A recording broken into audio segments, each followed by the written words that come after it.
Empe- Dios me les bendiga grandemente, siervos y siervas del Señor, en esta hora.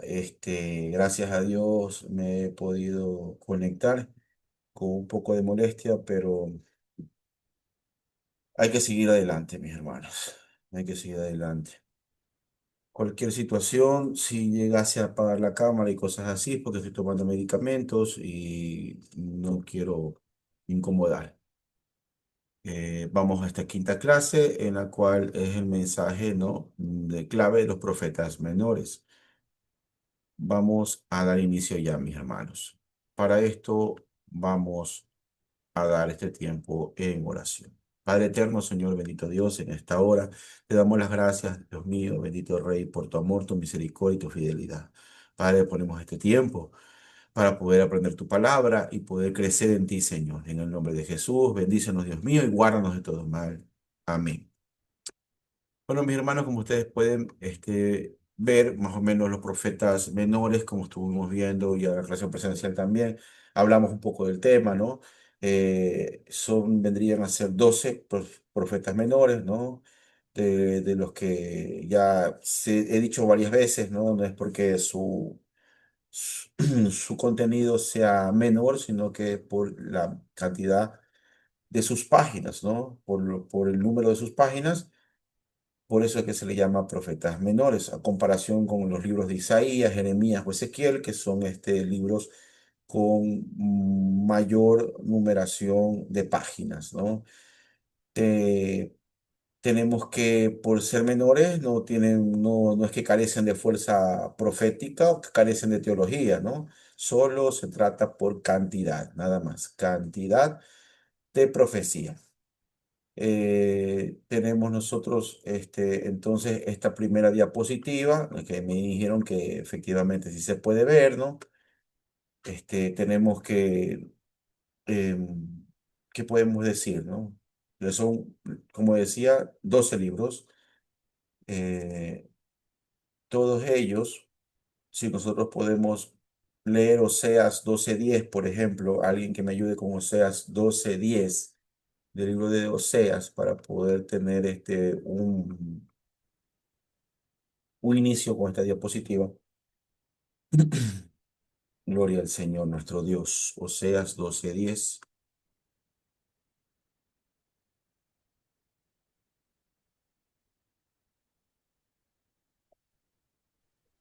Amén, pastor. Amén, amén. La palabra le leemos honrando a Padre y Espíritu Santo. Dice así, Oseas 12:10.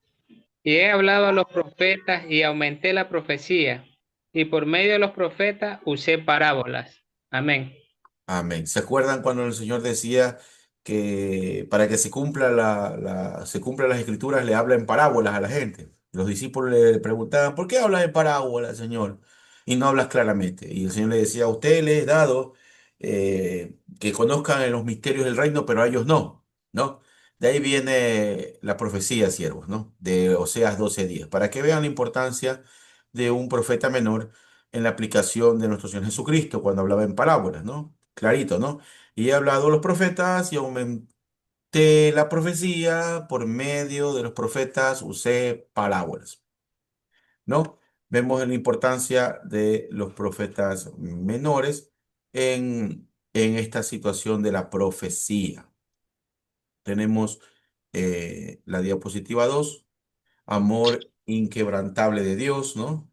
Israel es fiel, pero Dios lo ama como esposo fiel. Vemos tres aspectos fundamentales del libro de Amós.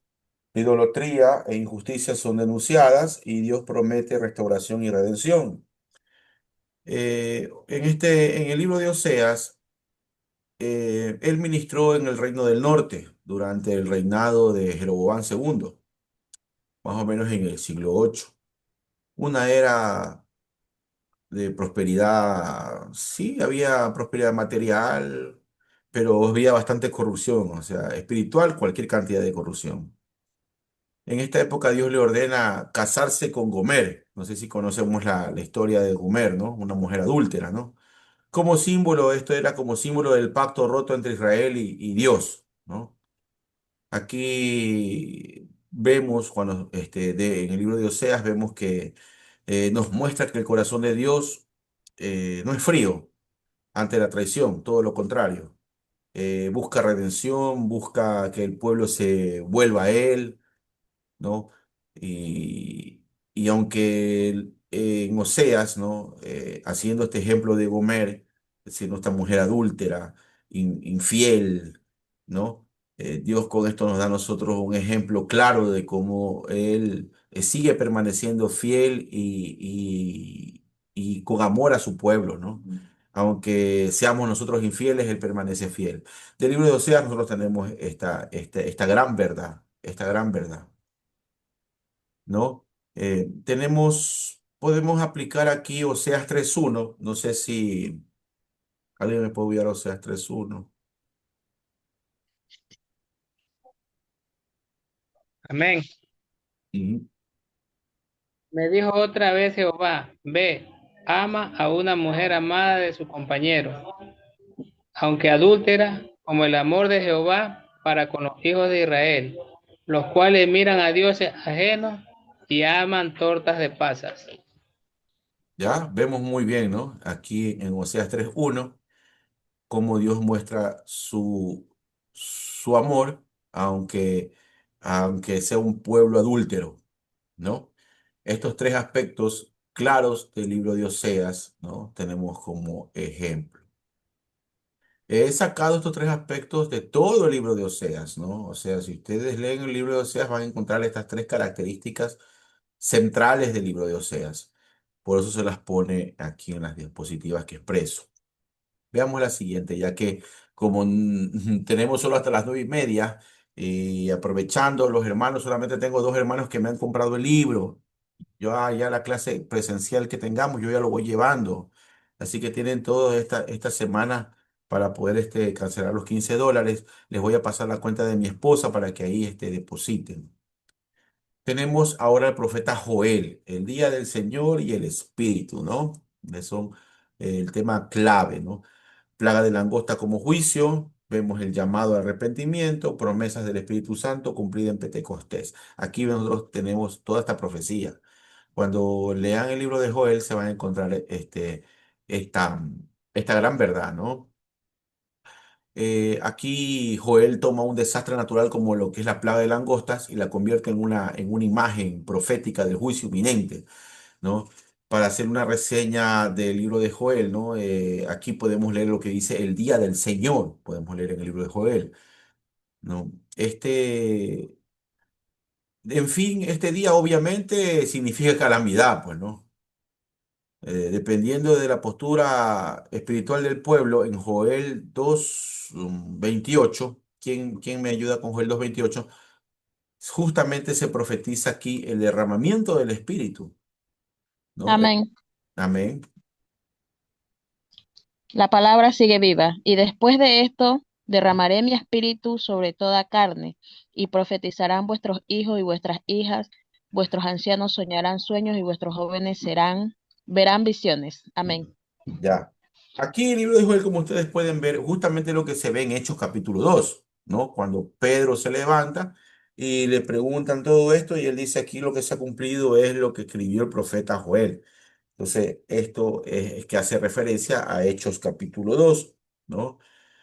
Eh, También vemos ver de Joel, claro, sus tres aspectos. Lo más poderoso es que la promesa del Espíritu Santo que va a ser derramado, ¿no? Sobre toda carne, ¿no? Como fue en el libro de los Hechos, capítulo 2. Tenemos Amós, ahora el profeta Amós, su tema central, justicia social y fidelidad, ese es el tema central de Amós. Condena la opresión y la hipocresía religiosa, hace juicio sobre Israel y esperanza para el remanente. Dios aquí exige justicia y rectitud. Estas son características que ustedes van a encontrar, como les digo, en el libro de Amós. O sea, yo lo que les hago es a ustedes una síntesis, un resumen comprimido de qué es lo que trata cada libro, cada profeta menor, ¿no? Su tema central y sus características más importantes, ¿no? Las centrales. Eh, ¿Quién era Amós? A ver, Amós era un pastor de Teoca, sin formación sacerdotal, sin estudio, o sea, eh, él profetizó contra toda como quien dice, el gremio pelucón, viene a decirse nosotros, podemos, el gremio rico, ¿no? Eh, de la parte del norte, en toda la parte del norte. En esa época se ofrecía sacrificios y se ofrecía tras sacrificios y él recriminaba que eran, ofrecían algo para Dios, pero pisoteaban a los pobres, maltrataban a la viuda, o sea, hacían lo malo y ofrecían cosas a Dios, o sea, eran como hipócritas, ¿no? Y justamente él declara, Amós declara, ¿no? Que Dios no acepta ese culto sin justicia. O sea, por gusto me hacen estos sacrificios si no hacen justicia primero. Y esto lo podemos ver más en Amós 5:24, que me puede ayudar Amós 5:24, ¿no?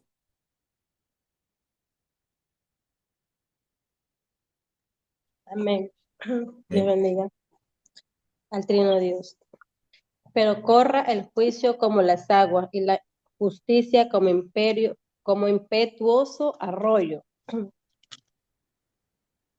¿Ya? 24 hermanos. 24 nomás, sí, pero corre el juicio como las aguas, ¿sí ven? Y la justicia como impetuoso arroyo. ¿Qué te está diciendo? Amén. El juicio como agua, o sea, rapidito los juicios. Y la justicia, o sea, había juicio, pero sin justicia. Y había juicios rápidos y la justicia para nada. No se la veía rápido, o sea, no había justicia. Esto es lo que se le llama una expresión como media sarcástica. Aquí, eso es lo que nosotros podemos tener del libro de Amós, ¿no? Centralmente el libro de Amós. Vamos ahora a Actías. Aquí vemos en Agrías, cuando se lee el libro de Agrías, es juicio sobre Edom, que trata las partes características del libro de Agrías, o sea, traiciona a Judá y es juzgado, justicia retribuida divina, Dios restaura a Israel, ¿no? Esas son sus características más este, predominantes del libro de Agrías. Edom, como no sé si se acuerdan de Edom, desciende de Saúl, ¿no? Se, También tenemos que Edom se regocijó cuando Judá fue destruido por Babilonia. Eso está ahí mismo, ¿no? Que dice que Edom se puso contento porque Judá fue destruido por Babilonia. Y justo Abdías denunció esta actitud de, de Edom, ¿no? Entonces declara que Edom será humillado por su orgullo, por haberse regocijado, alegrado por la destrucción de Judá. En sí, el libro de Días enseña que Dios observa cómo tratamos a los demás. Dios observa cómo tratamos a los demás, especialmente a nuestros hermanos. Cómo somos con nuestros hermanos, cómo somos con nuestros parientes. Es un llamado más a la solidaridad fraterna, como que a la hermandad, así. Y da una severa advertencia contra la soberbia. Su verso justamente que resume esto, podemos verlo en Abdías capítulo 1, verso 15. Abdías 1:15.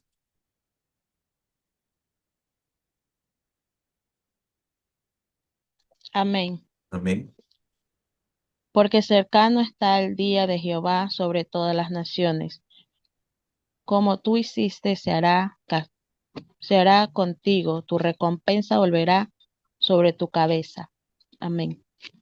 Fácil, fuerte, directo. Vamos, Jonás, el famoso Jonás, misericordia universal, ¿no? Jonás huye, pero Dios lo redirige.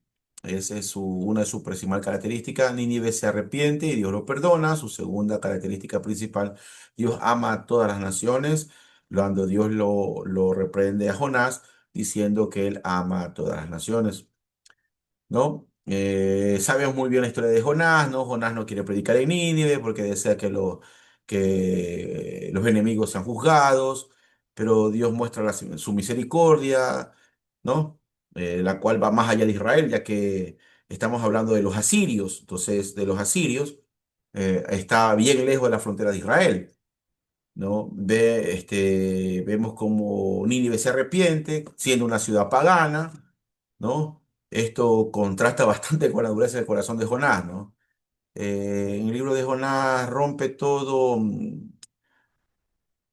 etnocentrismo rompe y nos muestra cómo Dios es Dios de todas las naciones, ¿no? Enseña también que no podemos huir al llamado de Dios, ¿no? Porque mientras Jonás quiso huir, Dios lo siguió, y lo siguió, ¿no? Y el verso que se eligió aquí es Jonás 4:2.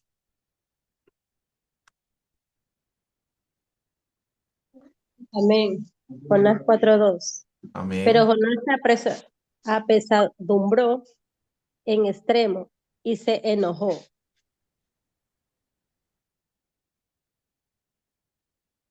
Jonás cuatro Amén. dos. Jonás 4:2. Ajá.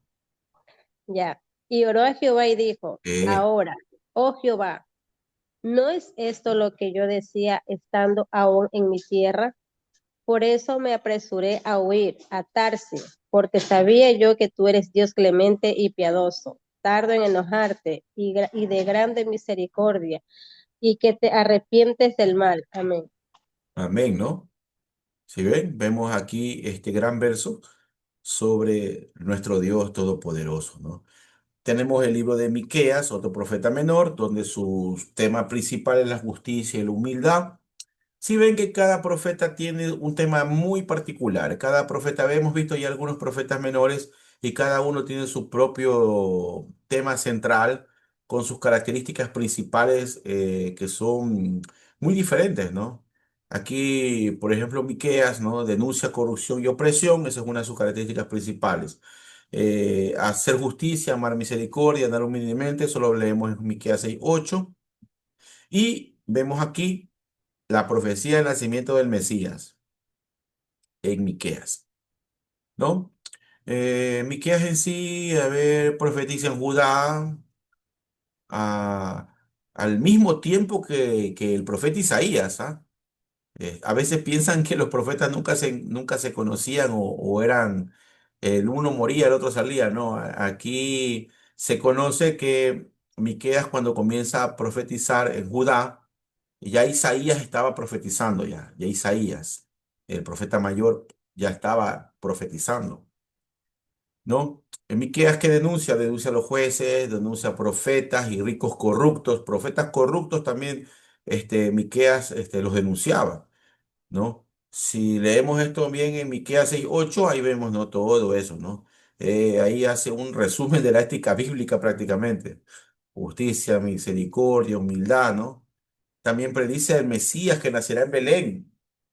Cuando la gente, los magos le preguntaban, dice, los sabios le preguntaban, ¿dónde, dónde? Y es que el rey mandó a los escribas, a los fariseos, los maestros a preguntar, ¿dónde? Porque está escrito que en Belén, ¿no es verdad? Pero ¿en dónde está escrito? Ah, ya, pues ahí en Miqueas, en Miqueas. Miqueas 5:2. Alguien que me vea Miqueas 5:2. Que el hecho se cumplió en Mateo 2, ¿no? Nadie me tiene Miqueas. Amén. Amén. 5:2. Pero tú, Belén Éfrata, que pequeña para estar entre las familias de Judá, de ti me saldrá el que será Señor de Israel, y sus salidas son desde el principio de los días de la eternidad. Amén. Si ven como los profetas menores son importantes, aquí tenemos nosotros a Miqueas profetizando el nacimiento de nuestro Señor Jesucristo, que se escucha bastante que hay que está escrito, pero ¿en dónde? Pues esto es leyendo, es que se sabe. Las profecías están ahí, uno hay que prácticamente tienes que descubrirlo, porque está escrito. Vemos ahora al profeta Nahum, es que se nos va a pagar las 9:40 y creo que sí avanzamos. El profeta Nahum, juicio sobre Nínive, ¿no? Aquí viene la situación cuando a veces doy clases en esto y les pregunto qué pasó con Nínive. Nínive se salvó, no, Nínive se terminó destruyendo al final. Nínive fue consumida, al final fue consumida. Claro que se arrepintió primero, pero después volvió a las malas andanzas y ahí fue destruida. ¿Dónde está profetizado en Nahum? Ya fue. Juicio sobre Nínive, juicio por la crueldad asiria, como les decía, son asirios. Destrucción de Nínive es el consuelo para Judá. Dios es justo y vengador, ¿no? Aquí, a diferencia de Jonás, Nahum profetizó después del arrepentimiento inicial de Nínive. El imperio asirio volvió a su violencia, ¿no? Ojo que cuando Nínive, hablamos de Nínive, estamos hablando del imperio asirio, de los asirios, ¿no? A veces Nínive no saben ni dónde es. Nínive era una ciudad, ¿no? Que pertenecía al imperio asirio, ¿ya? ¿Qué pasa con ellos? Ellos volvieron a la violencia, volvieron a las malas andanzas, volvieron a hacer lo malo delante del Señor. Y ahora sí, Dios viene y destruye a Nínive, ¿no? Está registrado que Nínive más o menos su destrucción fue en el año 612 antes de Cristo, 612, ¿no? Miren que son datos que tienen que anotar, ¿ah? No están en las diapositivas, es porque yo las expongo. Yo estoy poniendo características principales, pero tienen la obligación de anotar estos datos, ¿no? ¿Qué más? Se me olvidé qué iba a decir. A ver, ¿no? Nahum 1:7.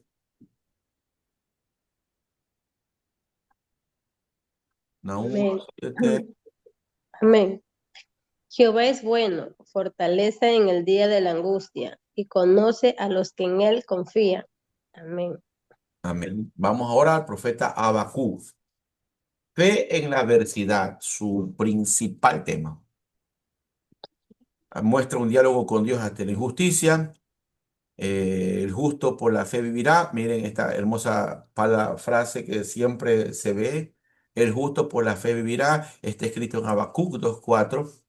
Confianza en Dios aún sin evidencias visibles, ¿no? Eh, Habacuc, seguimos en el reino de Judá. Ahí Habacuc sigue presenciando la corrupción de Judá. Él clama a Dios.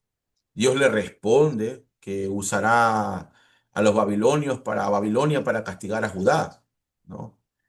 Eh, Habacuc, si leen ustedes, ya cuando lean el libro, no entienden sí el término cuando el Señor le dice que va a usar a Babilonia, ¿no? Pero termina confiando, se termina teniendo fe y creyendo lo que Dios le dice, ¿no?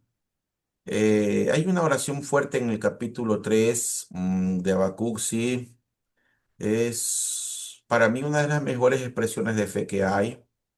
Se lo dejo de tarea, me ponen. Su oración en el capítulo 3 es, ¿no? Oración en el capítulo 3. Les doy el detalle, es una hermosa expresión de fe. Su oración en el capítulo 3 ahí la ven, ¿no? En la cual aquí se usa para animar a los creyentes de la época, ¿no? Tenemos lo que es esta pequeña subtarea, primera tarea de esta clase. Sigamos con Sofonías. Sofonías, tenemos nosotros que su tema principal es la purificación y la esperanza, ¿no? Aquí sus tres características: día del Señor, juicio sobre Judá y las naciones. Dios restaura a un remanente humilde. Dios habitará en medio de su pueblo, ¿no? Tres promesas, tres profecías, tres características centrales, ¿no? Aquí Sofonías comienza a profetizar en el reinado de Josías ante, ante, ante todas las reformas que se armó en esa época, ¿no? Eh, Hay un verso bonito, bonito que habla justamente de esto. Sofonías 3:17, 3:17 de Sofonías.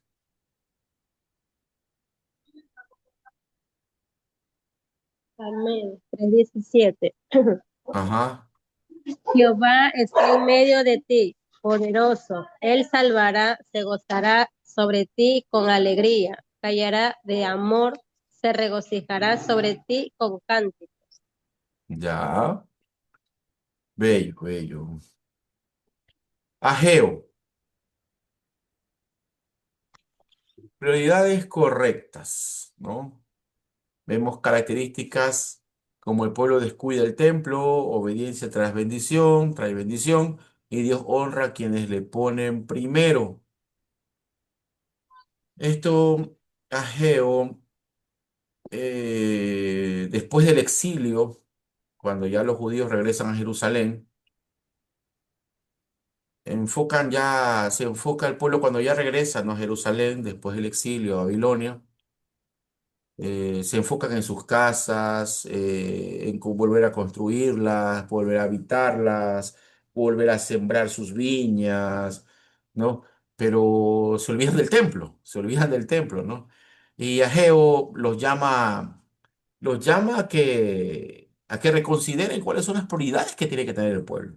O sea, poner primero a Dios antes que sus propios intereses. Entonces, esto tenía el profeta Ageo, llamaba al pueblo a que reconsidere las prioridades, lo que realmente importa en la vida del creyente, ¿no?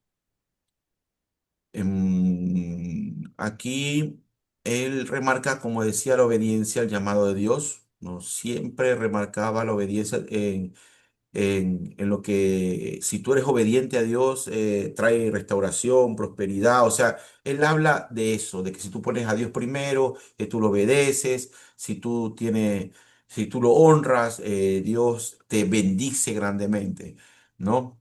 Tenemos un verso clave en Ageo 1:4.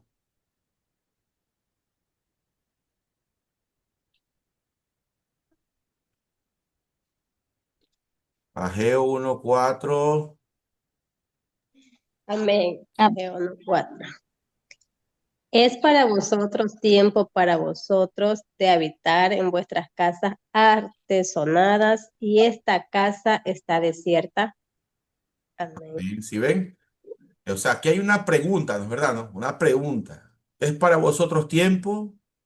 ¿Para vosotros de habitar en vuestras casas, ¿no? Artesonadas? O sea, acuérdense que en esa época las casas eran de barro, uno tenía que fabricarlas, o sea, uno mismo le daba sus diseñitos y todo lo demás, ¿no? Y aquí remarca al final, dice, y esta casa está desierta, o sea, hablando del templo, la casa de Dios, y la casa de Dios está desierta, no hay nada, nadie se preocupa por ver por la casa de Dios. Ese era el reclamo de Ageo, ¿no? Veamos Zacarías, ¿no? Zacarías, visiones mesiánicas, vemos en su mayoría su tema central, visiones del Mesías, ¿no? Tenemos aquí 8 visiones apocalípticas, miren que aquí vamos a encontrar eso. Profecías sobre Jesús, entrada en Jerusalén, la traición, la crucifixión, restauración futura de Jerusalén. Lo vemos en Zacarías, ¿no?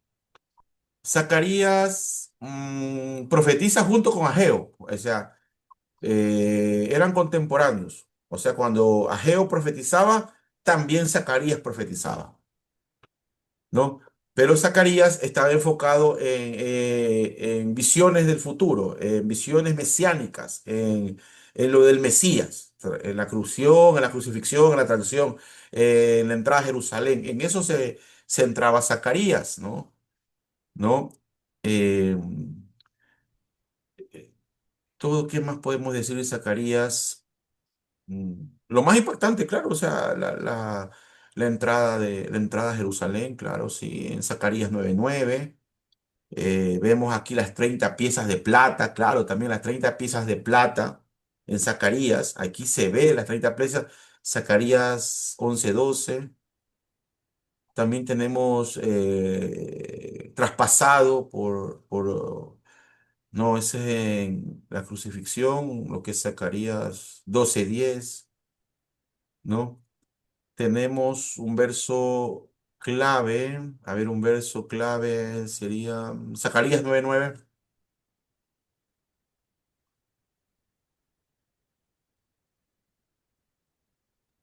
amén. Amén. Alégrate mucho, hija de Sión. Da voces de júbilo, hija de Jerusalén. He aquí tu rey vendrá a ti justo y salvador, humilde y cabalgando sobre un asno, sobre un pollino hijo de asna. Amén. Amén. ¿Si ven esa belleza? Tenemos aquí la profecía de la entrada del Mesías ya profetizado por cientos de años, ¿no? Miren que todo está escrito y aún así los fariseos no entendían, no creían y pudiendo comprobar todas las señales porque Cristo cumplió todas las profecías y sin embargo ese pueblo no creía. Malaquías, ¿no? Viendo el último profeta menor, Malaquías tiene apatía y venida del Señor, denuncia el ritualismo, la infidelidad, anuncia a Juan el Bautista, miren, anuncia a Juan el Bautista el día del Señor, llamado a la fidelidad y la preparación, ¿no? Este último profeta, eh, conocido como, ¿cómo le decían antes? A ver.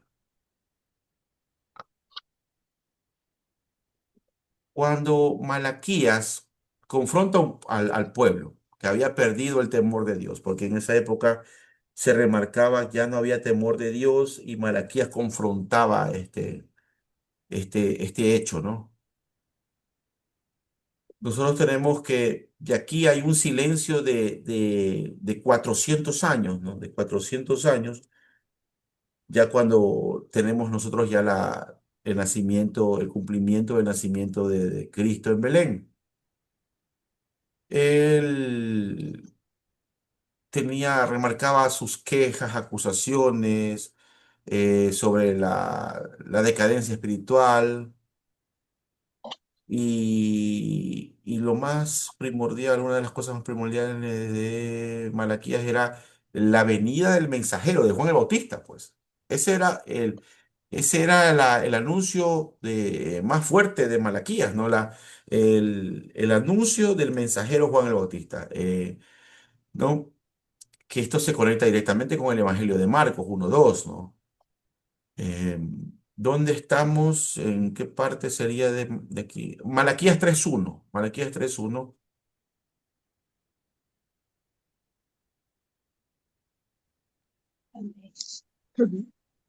He aquí, yo envío mi mensajero, el cual preparará el camino delante de mí, y vendrá súbitamente a su templo el Señor a quien vosotros buscáis, y el ángel del pacto, a quien deseáis vosotros. He aquí viene, ha dicho Jehová de los ejércitos. Amén. Amén. Si ven el anuncio de Juan el Bautista, el mensajero, que va primero que el Señor para preparar el camino. Listo. Tenemos la tarea para la casa con la primera tarea que mandé, que sería la oración que se encuentra, una oración de fe en el capítulo 3, ¿no? Que ya anuncié. Este de aquí dice, escoge uno de los 12 profetas menores vistos, ¿no? Estudiados. Y responde tres preguntas, mira, facilito. ¿Qué denuncia principal hizo ese profeta? Ya lo vimos. ¿Qué esperanza promesa dejó? ¿Cómo se aplica ese mensaje a nuestra vida o sociedad actual? Y presenta tu reflexión con una imagen, ¿no? Símbolo o frase, ¿no? Presenta tu reflexión con una imagen. Sencillito. ¿Qué será? Una hoja, dice, máximo una hoja. ¿Entienden? ¿Facilito o no? Amén. Sencillito, ¿no es verdad?